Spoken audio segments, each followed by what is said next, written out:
नमस्कार दोस्तों, स्वागत है आपका हमारे चैनल दृष्टि स्टडी पॉइंट में। आज की कहानी है दो भाई। कहानी आपको अच्छी लगे तो इसे लाइक जरूर करें, और अगर पहली बार मेरे चैनल पे कहानी सुन रहे हैं तो चैनल को सब्सक्राइब करके बेल बटन दबा दें, जिससे कि अगली कहानी का नोटिफिकेशन आपके पास आ सके। आइए सुनते हैं आज की कहानी, दो भाई। प्रातःकाल सूर्य की सुहानी सुनहरी धूप में कलावती दोनों बेटों को जांघों पर बिठा दूध और रोटी खिलाती। केदार बड़ा था, माधव छोटा। दोनों मुंह में कौर लिए कई पग उछल कूद कर फिर जांघों पर आकर बैठते और अपनी तोतली बोली में इस प्रार्थना की रट लगाते थे, जिसमें एक पुराने सहृदय कवि ने किसी जाड़े के सताए हुए बालक के हृदयोद्गार को प्रकट किया है। देव देव घाम करो तुमरे बालक को लगता जाड़। माँ उन्हें चूम कर बुलाती और बड़े बड़े कौर खिलाती। उसके हृदय में प्रेम की उमंग थी और नेत्र में गर्व की झलक। दोनों भाई बड़े हुए, साथ साथ गले में बाहें डाले खेलते। केदार की बुद्ध चुस्त थी, माधव का शरीर। दोनों में इतना स्नेह था कि साथ साथ पाठशाला जाते, साथ साथ खाते और साथ साथ ही रहते। दोनों भाइयों का ब्याह हुआ। केदार की वधू चंपा अमित भांसड़ी और चंचल थी। माधव की वधू श्यामा सांवली सलोनी, रूप राज की खान, बड़ी ही मृदुभाषी, बड़ी ही सुशील और शांत स्वभाव थी। केदार चंपा पर मोहे और माधव श्यामा पर रीझे, परंतु कलावती का मन किसी से न मिला। वह दोनों से प्रसन्न और दोनों से अप्रसन्न थी। उसकी शिक्षा दीक्षा का बहुत अंश इस व्यर्थ के प्रयत्न में व्यय होता कि चंपा अपनी कार्यकुशलता का एक भाग श्यामा के शांत स्वभाव से बदल ले। दोनों भाई संतानवान हुए। हरा भरा वृक्ष खूब फैला और फलों से लद गया। कुत्सित वृक्ष में केवल एक फल दृष्टिगोचर हुआ, वो भी कुछ पीला सा मुरझाया हुआ, किंतु दोनों अप्रसन्न थे। माधव की धन संपत्ति की लालसा थी और केदार को संतान की अभिलाषा। भाग्य की इस कूटनीति ने शनैः शनैः द्वेष का रूप ले लिया, जो स्वाभाविक था। श्यामा अपने लड़कों को संवारने सुधारने में लगी रहती। उसे सिर उठाने की फुर्सत भी नहीं मिलती। बेचारी चंपा को चूल्हे में जलना और चक्की में पिसना पड़ता। यह अनीति कभी कभी कटु शब्दों में निकल जाती। श्यामा सुनती, कुड़ती और चुपचाप सह लेती, परंतु उसकी यह सहनशीलता चंपा के क्रोध को शांत करने के बदले और बढ़ जाती। यहाँ तक कि प्याला लबालब भर गया। हिरन भागने की राह न पाकर शिकारी की तरफ लपका। चंपा और श्यामा समकोण बनाने वाली रेखाओं की भांति अलग हो गई। उस दिन एक ही घर में दो चूल्हे जले, परंतु भाइयों ने दाने की सूरत न देखी और कलावती सारे दिन रोती रही। कई वर्ष बीत गए। दोनों भाई जो किसी समय एक ही पालथी पर बैठते थे, एक ही थाली में खाते थे और एक ही छाती से दूध पीते थे, उन्हें अब एक घर में एक गांव में रहना कठिन हो गया। परंतु कुल की साख में पट्टा न लगे, इसलिए ईर्ष्या और द्वेष की धधकी हुई आग को राख के नीचे दबाने की व्यर्थ चेष्टा की जा रही थी। उन दोनों में भ्रात स्नेह न था, केवल भाई के नाम की इलाज थी। माँ भी जीवित थी, पर दोनों बेटों का वैमनस्य देखकर आंसू बहाया करती थी। हृदय में प्रेम था, पर नेत्रों में अभिमान न था। कुसुम वही था, परंतु वो छटा नहीं थी। दोनों भाई जब लड़के थे तब एक को रोते देख दूसरा भी रोने लगता था। तब वह नादान, बेसमझ और भोले थे। आज एक को रोते हुए देखकर दूसरा हंसता है और तालियां बजाता है। अब वह समझदार और बुद्धिमान हो गया है। जब उन्हें अपने पराये की पहचान न थी, उस समय यदि कोई छेड़ने के लिए एक को अपने साथ ले जाने की धमकी देता तो दूसरा जमीन पर लेट जाता और उस आदमी का कुर्ता फाड़ देता। अब यदि एक भाई को मृत्यु की कोई धमकी भी दे तो दूसरे के नेत्र में आंसू न आते। अब उन्हें अपने पराये की पहचान हो गई है। बेचारे माधव की दशा सोचनीय थी। खर्च अधिक था और आमदनी कम। उस पर कुल मर्यादा का निर्वाह। हृदय चाहे रोए पर होंठ हंसते रहें, हृदय चाहे मलिन हो पर कपड़े मैले ना हो। 4 पुत्र थे, 4 पुत्रियां और आवश्यक वस्तुएं मोतियों के मोल। कुछ पाइयों की जमींदारी कहाँ तक संभलती। लड़कों का ब्याह अपने वश की बात थी, पर लड़कियों का विवाह कैसे टल सकता। 2 पाई जमीन पहली कन्या के विवाह में भेंट हो गई। उस पर भी बाराती बिना भात खाए आंगन से उठ गए। शेष दूसरी कन्या के विवाह में निकल गई। साल भर बाद तीसरी लड़की का विवाह हुआ। पेड़ पत्ते भी न बचे। हाँ, परंतु दरिद्रता और धरोहर में वही संबंध है जो मांस और कुत्ते में। इस कन्या का भी गौना न हुआ था कि माधव पर 2 साल से बकाया लगान का वारंट आ पहुंचा। कन्या के गहने बंधक रखे गए, गला छूटा।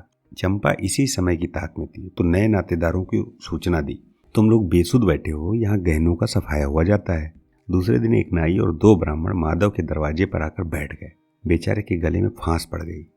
रुपए कहाँ से आए? न जमीन, न जायदाद, न बाग, न बगीचा रहा। विश्वास वह कभी का उड़ चुका। अब यदि कोई संपत्ति थी तो वो केवल 2 कोठरियां, जिसमें उसने अपनी सारी आयु बिताई थी, और उनका कोई ग्राहक न था। विलम्ब से नाक कटी जाती थी। विवश होकर केदार के पास आया और आंखों में आंसू भरे बोला, भैया इस समय मैं बड़े संकट में हूँ, मेरी सहायता करो। केदार ने उत्तर दिया, मद्दू आजकल मैं भी बहुत तंग हो रहा हूँ, तुझसे सच कहता हूँ। चंपा अधिकार पूर्ण स्वर से बोली, अरे तो क्या इनके लिए भी तंग हो रहे हो? अलग भोजन करने से क्या इज्जत अलग हो जाएगी? केदार ने स्त्री की ओर कनखियों से ताक कर कहा, नहीं नहीं, मेरा यह प्रयोजन नहीं था। हाथ तंग हो गया क्या? कोई ना कोई प्रबंध किया ही जाएगा। चंपा ने माधव से पूछा, 5-20 से कुछ ऊपर ही पर गहने रखे थे ना? माधव ने उत्तर दिया, हाँ, ब्याज सहित कोई 125 रुपये होते हैं। केदार रामायण पढ़ रहे थे, फिर पढ़ने में लग गए।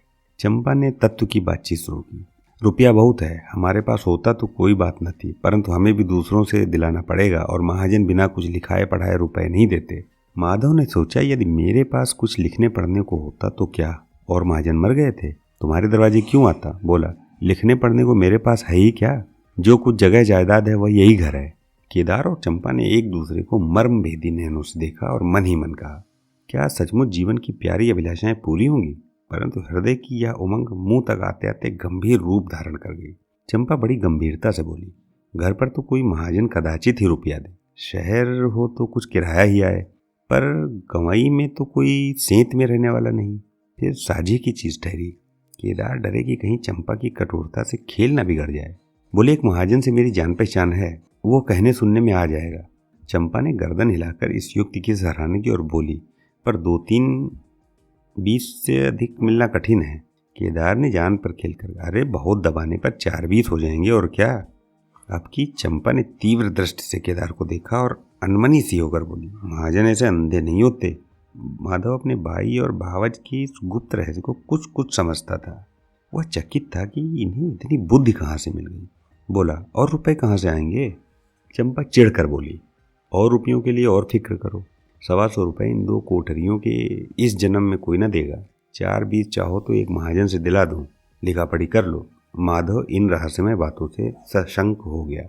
उसे भय हुआ कि ये लोग मेरे साथ कोई गहरी चाल चल रहे हैं। दृढ़ता के साथ अड़कर बोला, और कौन सी फिक्र करूं? गहने होते तो कहता, लाओ रख दूं। यहाँ तो कच्चा सूत भी नहीं, जब बदनाम हुए तो क्या 10 के लिए क्या 50 के लिए, दोनों एक ही बात है। यदि घर बेचकर मेरा नाम रह जाए तो यहाँ तक तो स्वीकार है, परंतु घर भी बेचूं और उस पर प्रतिष्ठा भी धूल में मिले, ऐसा मैं न करूँगा। केवल नाम का ध्यान है, नहीं एक बार नहीं कर जाऊं तो मेरा कोई क्या करेगा। और सच पूछो तो मुझे अपने नाम की कोई चिंता नहीं है, मुझे कौन जानता है, संसार तो भैया को हंसेगा। केदार का मुंह सूख गया। चंपा भी चकरा गई। वह बहुत चतुर थी, उसे माधव जैसे गंवार से इस दृढ़ता की आशा न थी। उसकी ओर आदर से देखकर बोली, लालू कभी कभी तुम भी लड़कों सी बातें करते हो। भला इस झोपड़ी पे कौन रुपए निकाल कर देगा? तुम 125 के बदले 100 ही ले आओ, मैं आज ही अपना हिस्सा बेचती हूँ, उतना ही मेरा भी तो है। घर पर तो तुमको वही 4-20 मिलेंगे। हाँ, और रुपयों का प्रबंध हम आप कर देंगे। इज्जत हमारी तुम्हारी एक ही है, वह न जाएगी, वह रुपया अलग खाते में चढ़ा लिया जाएगा। माधव की इच्छाएं पूरी हुई, उसने मैदान मार लिया। सोचा, मुझे तो रुपयों से काम है, चाहे 1 नहीं 10 खाते में चढ़ा लो, रहा मकान व जीते जी नहीं छोड़ने का। प्रसन्न होकर चला। उसके जाने के बाद केदार और चंपा ने कपट भेष त्याग किया और बड़ी देर तक एक दूसरे को इस कड़े सौदे का द्वेषी सिद्ध करने की चेष्टा करते रहे।